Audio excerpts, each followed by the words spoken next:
Con la mano en la cintura. Con la mano. Right? I think depending on where you come from, like you might be aware of certain kinds of Black people, right? Like you also have Caribbean background, so I'm like I knew there's Black people in the Caribbean. I know there's Caribbean coasts of places, so there might be some Caribbean people, some Black people that are on the Caribbean side of the continent of South America, but in Central America. But honestly, I didn't know that Colombia had so many Black people until I got to Cuba, because the ladies event I just went to, actually I met her in Cuba, like in 2018. There was a lecture happening at the Casa de Poesia, I'll never forget it, and they gave a presentation about the Petronio, or about music from the coast. They gave a presentation about like all the different issues that they face on the coast when it comes to violence, state abandonment, structural issues that they have, that is like highly Black and Indigenous communities on that region of the country. And I didn't even know that there was so much Black people in Colombia until I went to that talk. And they were like dark-skinned, brown-skinned people, women too, at that.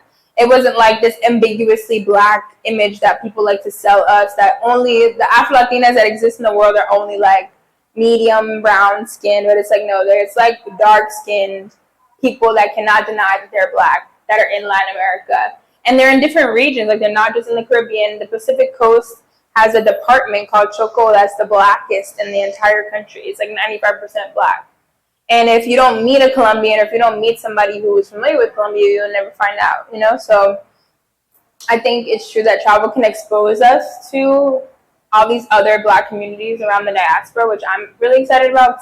I used to be a teacher, but I still like to facilitate learning experiences. So being able to share that with other people, either through trips or when I was vlogging, like doing it that way, or on TikTok. Right now I'm on TikTok more.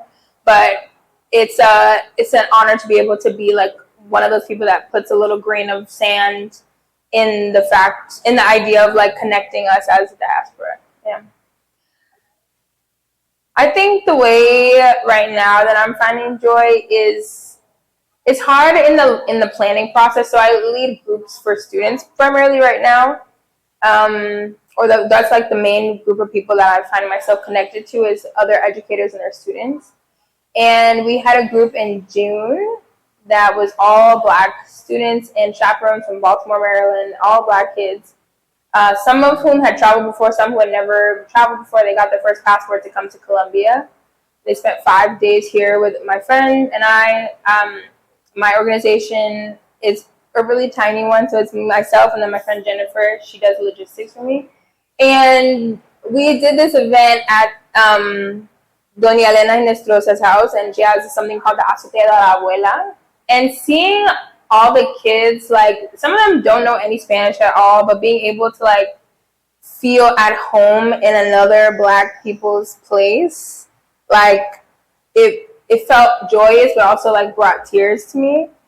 And I think that when I'm in the spaces, I do a lot of work on my computer, like doing preparing and logistics and stuff. But when I'm in the spaces, when I'm interacting with people, and I'm able to see like my contribution to people's either happiness or to like getting a little change in their pocket because I was able to connect them with somebody else, or being able to share their culture or connect with other people, like that to me is the joy of doing this work. I think the letting go part, I feel like for me right now, something that I am learning and something that I want to encourage other people to learn or let go of is like let go of feeling inferior. I think that is something that I struggle a lot with imposter syndrome as a professional, but I've noticed that like across the world when it comes to Black people, like we have a hard time like valuing our own stuff.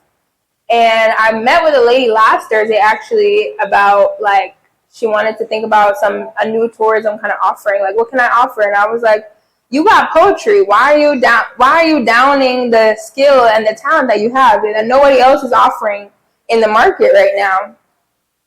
And she was like, oh well, I don't know if that's what people want, and da da da. And I was telling her like, we have to learn how to value the stuff that we uniquely bring to the table. And I think that unfortunately what happens is the hegemonic societies, the dominant societies, they tell us all the time that we're pieces of garbage and we don't bring anything to the table and we're uncivilized and loud and this and that. All across the diaspora, like, there's narratives that tell us that we are bad, the stuff we bring to the table is bad, we don't bring anything useful to the world, to the table.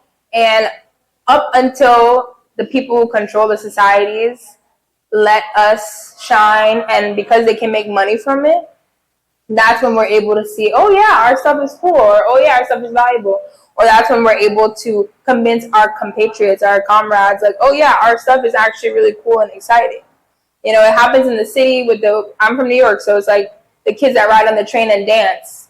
People used to hate those kids, but they like bring a different lens to the city, and now different celebrities and shows like to highlight those kinds of people who dance in the subway, because now it's cool, because the dominant society just told us that it was cool, right? So just being able to like let go of what other people think about us, let go of feeling inferior, let go of feeling like we don't have things of value to bring to the table, either culturally, professionally, like academically, intellectually, because I think there's like a lot of exciting things when we go past that and move past the fear.